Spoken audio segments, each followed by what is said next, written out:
Hi everyone, welcome to మోనోస్టాక్స్.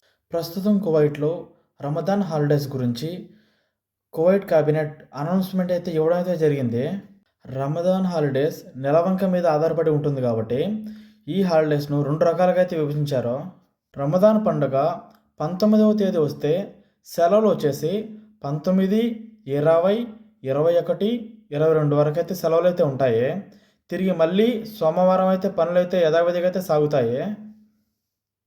Ramadan పండుగ ఒకవేళ 20వ తేదీ వచ్చిందనుకో, ఆ రోజు వస్తే సెలవులు వచ్చేసి 19, 20, 21, 22, 23 తేదీ వరకు అయితే సెలవులు అయితే ఉంటాయి. తర్వాత 24వ తేదీ అయితే యథావిధిగా పనులు అయితే సాగుతాయి. రమదాన్ పండుగ 19వ తేదీ స్టార్ట్ అయితే 22 వరకు అయితే సెలవులు అయితే ఉంటాయి. 23 వచ్చేసి మన వర్క్ అయితే మళ్ళీ రీస్టార్ట్ అయితే అవుతుంది. ఒకవేళ పండుగ 20వ తేదీ వస్తే 19 నుంచి 23 వరకు అయితే సెలవులు ఉంటాయి. 24వ తేదీ మళ్ళీ పనులు అనేది సాగుతాయి అన్నమాట.